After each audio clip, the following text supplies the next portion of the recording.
Bismillahirrahmanirrahim. Alhamdulillahirabbil alamin wassalatu wassalamu ala rasulil amin. Nabiyyina Muhammad wa ala alihi wa sahbihi ajma'in wa ba'd. Kita sudah berbincang tentang 10 perkara yang membatalkan Islam. 10 perkara ni kalau buat dengan suka-suka, dengan sukarela. Tapi kalau kita dipaksa, macam mana pula? Contohnya, orang mari tak bedil di kepala kita.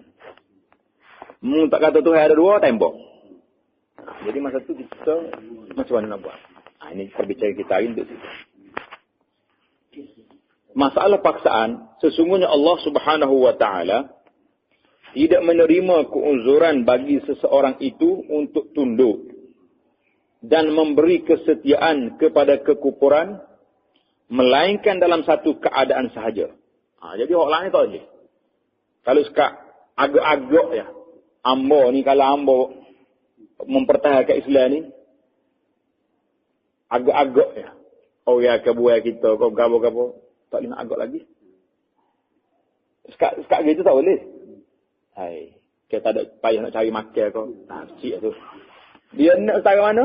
Nak ni, pari ada atas kepala.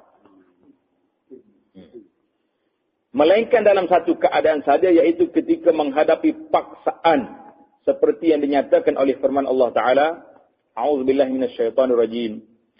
La yattakhidhul mu'minuna al-kafirina awliya'a min dunil mu'minin. Wa man yaf'al dhalika falaysa minallahi fi syai'in illa an tattaqu minhum tuqah.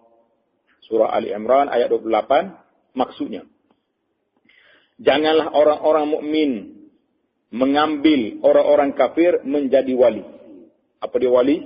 Makna teman yang akrab, kawan rapat, teman akrab. Pemimpin, penolong, pelindung dengan meninggalkan orang-orang yang beriman. Jadi orang kafir itu hak kita saya, orang beriman ni kita pakai benci dia. Barang siapa yang melakukan demikian, maka tiadalah dia daripada Allah sesuatu pun. Maka orang ni bila tak ada hubungnya dia dengan Tuhan. Hubungnya dia dengan orang kafir. Kecuali illa an tattaqu minhum tuqah, kecuali kerana memelihara diri daripada ancaman yang berat. Bagaimana ancaman dia? Kita cuba tengok. Perlu dipahami bahawa paksaan itu tidak membolehkan seorang itu redha dengan hatinya. Maknanya kalau orang paksa kita cara mana? Sepaksa kena buat, tunduk dengan kepala. Jangan tunduk dengan hati. Kalau sepaksa kena kata dengan lidah, jangan sampai hati. Kat mulut ya. Dalil dia firman Allah Subhanahu wa taala, illa man ukriha wa qalbuhu mutmainnun bil iman. Suratul Nahl ayat 106. Maksud dia, melainkan sesiapa yang dipaksa dalam keadaan hatinya tenang dengan iman. Mulut kena paksa, kata. Tapi hati dia tetap dengan iman. Mutmain. Tak ada gaya sikit abu. Takat tu okey. Dibenarkan. Tidak digalakkan, dibenarkan. Kerana paksaan itu tidak dapat menguasai hati.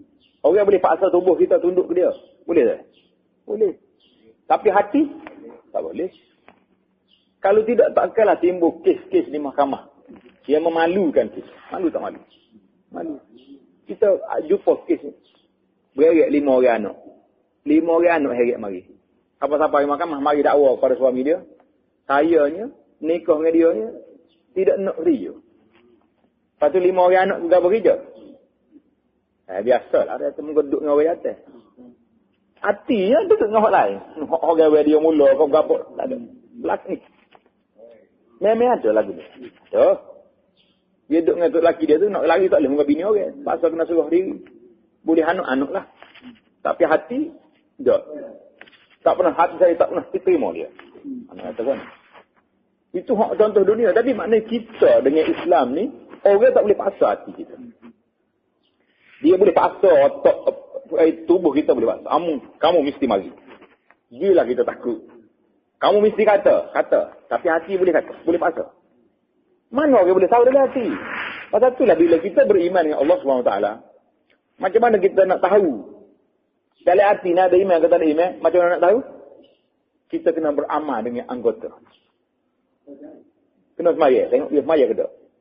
Apa yang kecek dengan dia sebab. Ambo dengan Islam ni kok kapak. Saya kok Islam, punya orang belai gelik. Nak kata apa tu? Buat tu. Iman, mana tanda dia? Tak ada. Sama juga dalam hati. Dia boleh paksa kita, tapi dia tak tahu ada hati kita. Manakah hati mesti tak. Nah, ni kaedah dia. Hati tak boleh paksa. Sebab hati duduk mana? Jalan orang tak tahu. Paksaan itu tidak dapat menguasai hati. Apa yang dimaafkan ialah pada tempat yang dapat diberi kesannya oleh paksaan itu. Iaitulah perkataan. Orang boleh kata. Awak kata. Orang kata. Dia pun katalah. Ikut orang itu suruh. Kata. Macam buruk tiup. Tak. Kita suruh dia kata apa. Kata dia. Tapi dia percaya orang kita kata tu. Mana tahu dia buruk. Ini kita pun jadi buruk masa tu. Awak kata. Kata. Dan perbuatan. Perbuatan pun ikut. Dan paksaan itu adalah sampai ke peringkatnya yang sebenar. Paksaan cara mana? Sehingga diseksa dan dibunuh. Kalau sekat dia main-main ya, tak payah. Sampai peringkat kena seksa ataupun dibunuh. Itu baru nama paksaan. Dan paksaan dan dengan itu maka tidak boleh dibuat perhitungan paksaan kepada orang yang bimbangkan harta benda, pangkat dan jawatan. Kerana paksaan terhadap perkara tersebut dalam menegakkan iman hanyalah merupakan perhiasan syaitan. Ambo nak pergi masjid, dengar orang ngajar pun takut. Takutnya buat demo. Tak boleh nak pergi masjid. Ambo nak pergi pun takut suruh pakak. Semua ni permainan syaitan. Bukan peringkat tu. Mana kalau pergi tu, siapa peringkat, tak boleh nak masker dah kita ni. Barulah orang panggil paksaan. Ni tak lagi ni. Main-main ugut. Nak tengok setara mana tahap kita baru tu. Jadi, jawatan, pangkat dan jawatan, harta benda, bimbang pada perkara-perkara ini, terhadap perkara tersebut dalam menegakkan iman, hanyalah merupakan perhiasan syaitan. Ini main syaitan. Jangan duk takut. Kalau takut dah setara tu, pas kita nak kata belah, apa kita nak kata? Semua orang Islam tak boleh buat belakang. Jawab ada iman, tak jalan ke mana lah kita. Mana nak ada iman lagi? Iman maknanya kita yakin yang Allah SWT, kita lawan benda lain. Tapi perlawanan kita jangan sampai pengkak yang boleh membinasakan kita dalam bab tertentu. Tapi ada kalanya kita kena binasa. Contohnya dalam peperangan. Peperangan. Kita nak pergi perang, nak pergi mati ke nak pergi tu? Nak pergi mati. Pasal itulah satu peristiwa sahabat Nabi nak pergi perang. Dengan orang kafir, orang kafir marita tengok. Dia kata tak boleh lawan dia ni.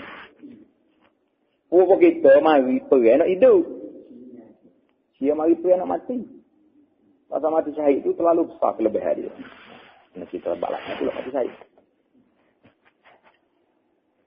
Jadi permainan syaitan pada setakat itu. Dan seperti dinyatakan oleh Allah Subhanahu Wa Taala, ذلك بأنه مستحب الحياة الدنيا على الآخرة وأن الله لا يهدي القوم الكافرين. Surah An-Nahl ayat 17. Illa man ukriha tadi, Surah An-Nahl juga ayat 16. Sambungnya cerita dia. Maksudnya yang demikian itu disebabkan kerana sesungguhnya mereka mencintai kehidupan dunia lebih daripada akhirat. Akhirat itu lebih baik. Dan bahawasanya Allah tidak memberi petunjuk kepada kaum yang kafir. Allah Subhanahu Wa Taala menolak alasan hubung keluarga bagi memberi kesetiaan kepada kekufuran. Kenapa tak lawan ni puak kafir ni? Anak-anak saya. Hak pocik kita, hak tu, pupu, hak ni waris. Apakah alasan waris ni menyebabkan kita kena jadi bisu? Gitu. Ini kita tengok ayat Quran pula. Ya ayyuhallazina amanu la tattakhidhu aba'akum wa ikhwanakum awliya. لا تتخذوا آباءكم وإخوانكم أولياء إن استحبوا الكفر على الإيمان ومن يتولهم منكم تَوَلَّوْهُمْ فَأُولَئِكَ هُمُ الظَّالِمُونَ. Surah At-Taubah ayat 23. Maksudnya, hai orang-orang yang beriman, janganlah kamu jadikan bapak-bapak kamu dan saudara-saudaramu menjadi wali, jadi pemimpin, jadi ketua orang kita sayang jika mereka lebih mengutamakan kekafiran di atas keimanan. Adik-adik kita pun kalau dia tak stay kat Islam, nak kau kafir juga, kita adik-adik tak putus. Kita hormat dia sebagai adik-adik, tapi bukanlah orang yang kita mesti turut dia. Amo ke mana-mana pun ustaz, minta maaf lah. Amo tak boleh suruh ustaz ni boleh apa betul sebab anak-anak amo lagu ni belaka. Lah, ini bukan main anak-anak. Kita duk sorry apa tak apa. Main anak-anak bukan pasal ni. Dan sesiapa di antara kamu yang berwali itu maknanya jadi pemimpin, jadi ketua, tempat dia ikut walaupun orang itu nak ke kafir juga, maka mereka itulah orang-orang yang zalim. Lihatlah betapa Allah Subhanahu wa taala tidak mengizinkan hubungan keluarga yang paling hampir sebagai alasan untuk memberi wala. Wala tu mana apa? Berbaris wala tu. Nanti tak nak baca pula. Wala makna kesetiaan, kepimpinan kepada orang kafir. Oleh itu lebih tidak mengizinkan lagi untuk dijadikan alasan kepentingan harta benda, pangkat dan segala perhiasan dunia ini. Bahkan Allah Subhanahu wa taala telah berfirman, "Qul in kana aba'ukum wa abna'ukum wa ikhwanukum wa azwajukum wa 'ashiratukum wa amwalun iqtaraftumuha wa tijaratun takhshawna kasadaha wa masakin tardawnaha ahabba ilaykum min Allahi wa rasulihi wa jihadin fi sabilihi fatarabbasu hatta ya'tiya Allahu bi amrihi wallahu la yahdil qaumal fasiqin." Surah At-Taubah ayat 24. Maksudnya, katakanlah, jika bapa-bapa, anak-anak, saudara-saudara, isteri-isteri, kaum keluarga kamu, harta kekayaan yang kamu usahakan, perniagaan yang kamu bimbangkan kerugiannya, dan rumah-rumah tempat tinggal yang kamu sukai adalah lebih kamu kasihi daripada Allah dan Rasulnya dan berjihad pada jalannya, maka tunggulah sehingga Allah mendatangkan keputusannya dan Allah tidak memberi petunjuk kepada orang-orang fasik. Maknanya benda-benda ni Tuhan sebut. Rumahmu saya lebih pada Tuhan. Nak tinggal rumah pergi semaya jemaah tak boleh. Takut orang curi masuk. Nanti kata lagi tu. Gerai bubuh dah. Koci lagi. Pintu pagar lagi koci. Takut juga nak tinggal. Orang lain ni tambah lagi CCTV pula dipanggil. Hak kamera suluh. Tak boleh tinggal juga. Tu bukan lah tu cerita lain dah lah tu. Duduk kawal seman. Maknanya benda-benda ni jangan kita menyebabkan kita tak boleh nak ikut agama. Ada setengah orang ni pasal apa tak boleh nak pergi maya jemaah. Allahu Akbar. Amo nak pergi benar dah. Anak pula tak perginya. Suruh jaga cucu. Kau tak boleh ayat cucu. Saya nak pergi, tak boleh pergi ibadat lagi. Kena jaga cucu. Kat badan, mak dia dulu kita jaga dah. Anak dia, mak dia lah jaga. Nak pula dah lagi. Ukurnya saya cucu lebih pada agama dah lah tu. Kita nak pergi ibadat, nak pergi semaya jemaah, tak boleh nak tinggal. Apa tak? Kita cucu kena saya. Tapi jangan sampai jadi penghalang. Nak pergi ngaji, tak boleh. Nak pergi dengar, tak boleh. Jadi kalau kita boleh jaga dia, apa? Boleh pergi ngaji pula. Comel lah tu. Kata comel. Jangan cakap apa mereka. Semua benda tu berlawan belakang. Pasal apa tak boleh pergi ngaji? Tak boleh tinggal kita. Pasal apa tak boleh ngaji? Tak boleh tinggal anak. Pasal jadi itu nampak kita tu saya ke bagi-bagi tu daripada saya ke ibadat kepada Allah Subhanahu Wa Taala. Ini bahaya. Itu ayat kitanya jelas di situ dah. Seterusnya Allah Subhanahu Wa Taala memberi amaran kepada orang-orang yang memberi kesetiaan. Setia ni makna wala kepada orang-orang Yahudi dan Nasrani. Sebagaimana firman Allah Taala, يا أيها الذين آمنوا لا تتخذوا اليهود والنصارى أولياء بعضهم أولياء بعض ومن يتولهم منكم فإنه منهم إن الله لا يهدي القوم الظالمين فترى الذين في قلوبهم مرض يسارعون فيهم يقولون نخشى أن تصيبنا دائرة فعسى الله أن يأتي بالفتح أو أمر من عنده فيصبحوا على ما أسروا في أنفسهم نادمين. Surah Al-Ma'idah ayat 51 hingga 52. Cuma kalau tengok dalam ayat ni, nuskah kita ni. Nuskah cetakan Pustaka Aman Press ni. Muka surat 104 tu ada silap. Silap baris kira. Baris yang kedua tu ba'duhum awliya'u ba'd. Jadi dalam kitab kita ni baris bawah. Letak atas apa? Tukar. Muka surat 104 ni ba'duhum awliya'u ba'd. Awliya'u ba'd. Jangan jadi awliya'u ba'd. Baris atas. Jangan baris bawah salah. Maksudnya hai orang-orang yang beriman, janganlah kamu mengambil orang-orang Yahudi dan Nasrani. Masuklah kalau tempat kita ni Hindu, Buddha, berapa benda lagi lah kafe-kafe ni. Menjadi wali, pemimpin, penolong. Sebahagian mereka adalah wali kepada sebahagian yang lain. Barang siapa di antara kamu mengambil mereka menjadi wali, maka sesungguhnya orang itu termasuk dalam golongan mereka. Sesungguhnya Allah tidak memberi petunjuk kepada orang-orang yang termasuk kepada orang-orang yang zalim. Maka kamu akan melihat orang-orang yang ada penyakit dalam hatinya. Dalam hati penyakit. Penyakit hati ni tak nampak. Iaitu orang-orang munafik. Bersegera mendekati mereka. Orang kafir munafik, dia tengok kafir mari, hormat dia tu dulu. Orang Islam tak belakang. Serta berkata, kami takut akan mendapat bencana. Tak sokong buat kafir ni kak. Kalau nya benarnya meleh kita. Wih benar bapanya lawa. Biar jangan benar lah dia tu. Itu takut dia. Mudah-mudahan Allah akan mendatangkan kemenangan kepada Rasulnya atau keputusan dari sisinya. Maka kerana itu mereka akan jadi menyesal di atas apa yang mereka rahsiakan dalam hati mereka. Ni nak kena buat kafir ni. Dia tengok alik mana benar. Kalau benar alik ni, hari mari. Tiap ngepiah mari dah. Allah hamba agak lama dah ni. Kedua dengan kita ni. Dengan kita. Kalau alik ni, alik orang Islam, dia pergi pula kafir pakai tapi pula. Duduk lah ni. Oh saya lah ni. Oleh itu maka tidak boleh dijadikan alasan kepentingan harta benda, pangkat dan keluarga. Yang boleh dijadikan alasan paksaan ialah seperti yang berlaku kepada Ammar bin Yasir dan keluarganya radhiyallahu taala anhum yang menjadi sebab turunnya ayat rukhsah. Rukhsah bermakna kemudahan.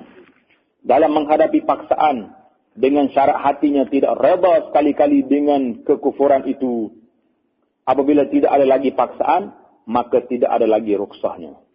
Jadi Ammar bin Yasir ni cerita dia beratlah.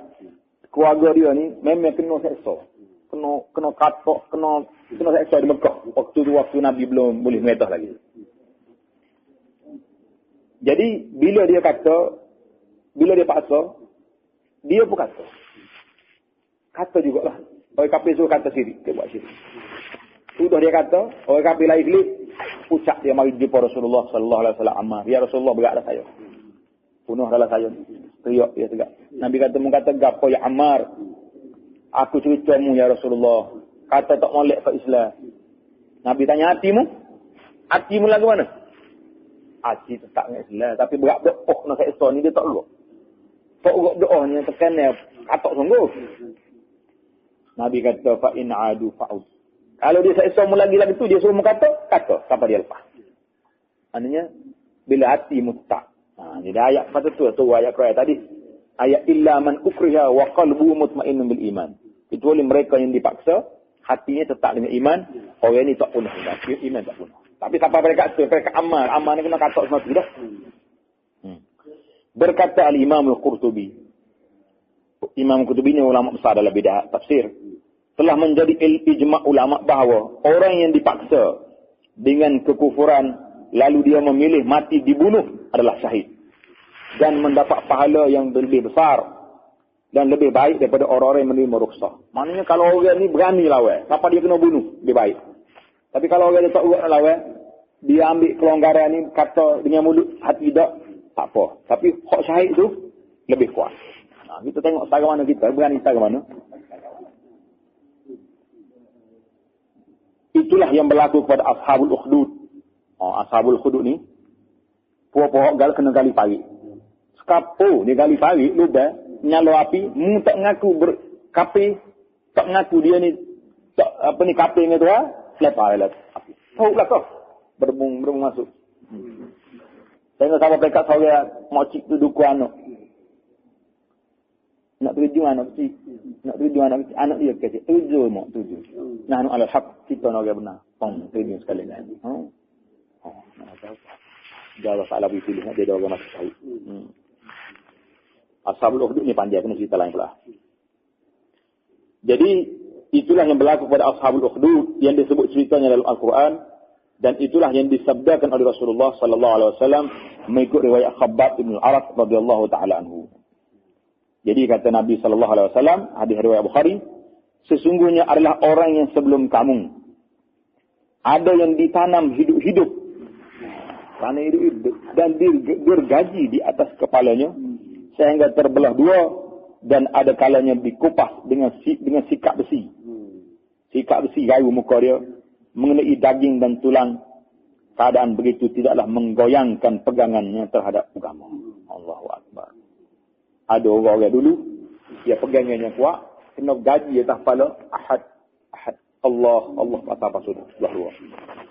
Kita lah ni, dengan iman yang lemah, tak ada orang nak gaji kepala, dah. Dia mari dekat tangga ni dah. Mari dekat tangga. Pergi. Balik. Apa tak pergi dah lah tu. Balas tak pergi dah pasal apa? Tak boleh pergi dah. Boleh buat 5 keping zil. Ada yang zil. Orang dulu ni awak dengan gaji. Nak kata mana? Muka akidah. Dia tarah. Akidah lemah, padangnya lemah. Orang imannya kuat, dia lawannya kuat. Habislah kita, bab ni kita akan masuk pula insya-Allah taala dalam bab 15 kufur dan ciri-cirinya. Kita kena kenal pula benda-benda kafir dan apakah bentuk kafir itu. Ini benda bahaya belaka ni. Penyakit-penyakit berat ni kafir. Hak baru ni ia merosakkan Islam. Hak ni kafir ni kita kena tahu. Yang mengata pek dah apa tahu kafir. Sebab takut jadilah. Ini kita benar kita tahu. Na'udzubillah. Jadi insya-Allah kita akan sambung cerita kita dalam perbincangan yang seterusnya insya-Allah.